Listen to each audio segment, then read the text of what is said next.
5, 4, 3, 2, 1. Let's go. Today we are going to talk about sticking it out. We're not going to talk about the start. We're not going to talk about the end. We're going to talk about the middle. The middle is where the success is made. Now, um, as I put together this channel right before you, as I have prepped for bodybuilding shows, as I have worked to build my business, all these sorts of things.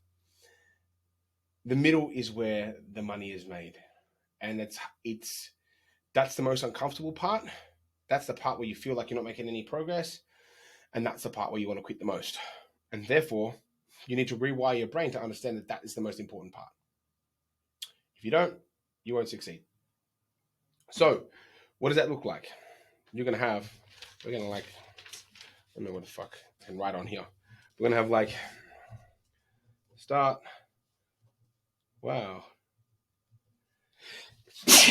Pardon me. Get this nice and close to my face. I'm like, wow, start, we're at 120 kegers. And the end, wow, we're at 80 kegers. In the middle, lose 40. Now, what part seems more sexy? This part, the start, middle, or the end? I think those parts look sexier, the start and the end, right? Where you're like, yeah, full of motivation, ready to rock, gonna commit to something, feeling amazing. And the end goal, where you're at 80 kilos, you feel amazing, you're there. The middle part, the part where most people quit, that is the part you need to pay the most attention to. Don't pay attention to the start. Don't pay attention to the end. Pay attention to the middle. And that's where you need to rewire your brain. I was talking to my good friend Lorenzo about this just before, moments before, and talking about where to rewire your brain to gain tactical advantages over the entire population. And something I used to love doing was drinking. Something else I loved to do was drugging.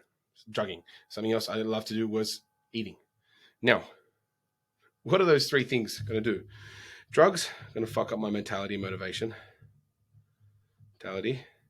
Alcohol is going to fuck up my motivation and my eating and my binge eating and my, alcohol is going to fuck up my rig. Okay. And so if my mentality is shit, my body's shit, and my motivation is shit, guess what's going to happen to my results? Now, I might be a high performer.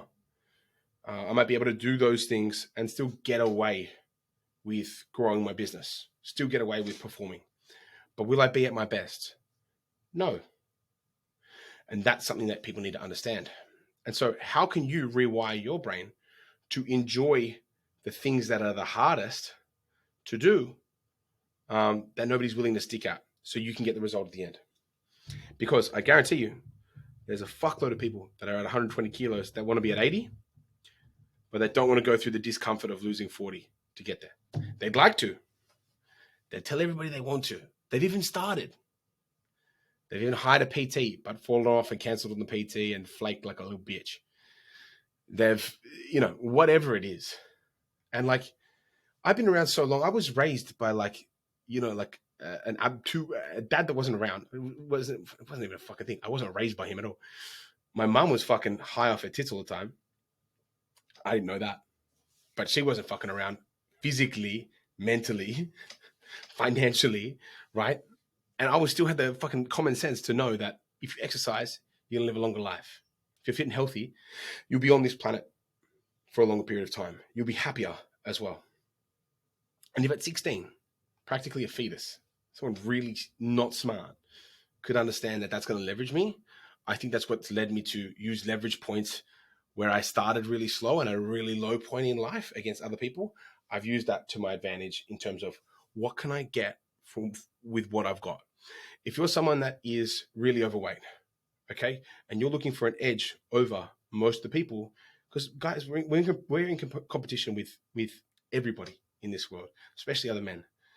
And if you want to be someone that's looked at and you want a better life, and arguably an easier life in a sense, you've got to work hard and sacrifice, but through that sacrifice, it becomes easier and more predictable to live a good quality life.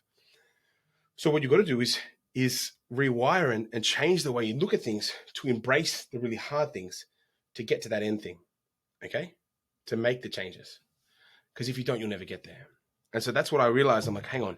So if 50% of the population are drinking and I don't drink, I'm going to be sharper than 50% of the population up here. If 50% of the population didn't go to university and I go to university, or I, study this, this, and this, I'm going to be this further ahead, in my English and literacy skills, which is going to put me ahead again.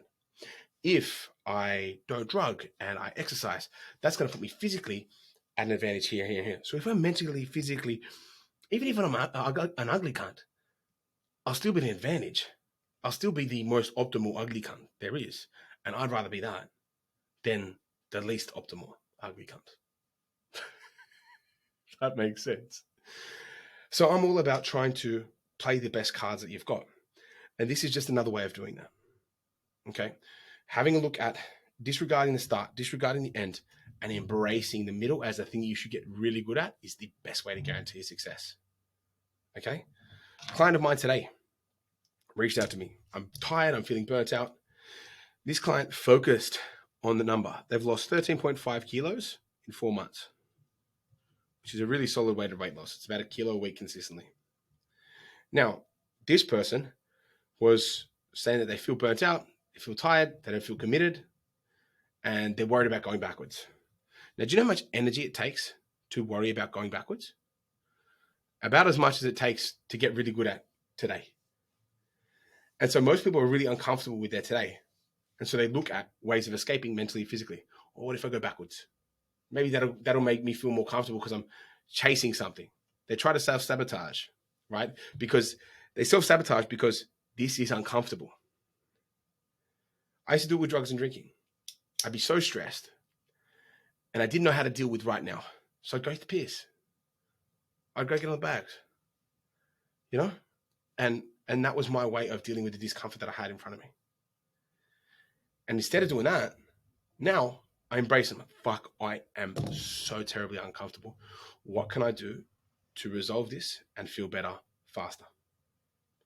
That typically is going to be going for a walk, eating really nice food that I enjoy. Whatever it is, it's typically having a ice cream or some shit and just kind of calming down. It's usually the recipe for me. Okay, that's not self-sabotage. That's risk mitigation, I call it, right? And so when you're feeling stressed, you're feeling overwhelmed, it's like, okay, what are the helpful tools in front of me that are going to calm me down and stop me from doing dumb shit like chasing going backwards on my food and self-sabotaging or whatever it is. So if we focus on and use all our energy to focus on getting good at today and enjoying today and making every day our best day, instead of Friday we'll be happy when we get the drop, because that's where a lot of people go wrong, is they set their goals 120 kilos and they want to get to 80 and they're waiting every week like a good little schoolboy. Like, fuck, will I lose today? Please, sir, will I lose today? No, I'm not a loss today, buddy. Not another loss today. And then it fucks your week. You're like, what have I done wrong? What have I been doing wrong? It's like wrong mentality. You need to embrace the, hey, did I track my food?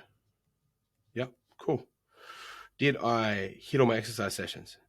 Hit exercise sessions. Cool. Did I stay injury free this week? Yeah. Did I feel better this week than I did last week physically? Yeah. Do my clothes fit better this week? Yeah, they do. Am I getting compliments from friends and family? Yeah, I am. Those are the things you need to focus on. If you focus on, am I at my 40 kilo goal yet? And the answer is always going to be no. Am I full of motivation like I was at the start? No. And that's where people go wrong, because they get so many no's instead of giving themselves yes. They don't leverage themselves and their mentality for success. This is how you beat the game of fat loss, is you don't focus on the end goal. You focus on nailing the daily goals. And then through the course of doing that every day and getting really good at enjoying the day for what it is, maybe you want to go for a walk. Maybe you learn to love walking. Maybe you learn to love, this high protein, low calorie dessert that you've made, or maybe you learn to love X and Y. Okay.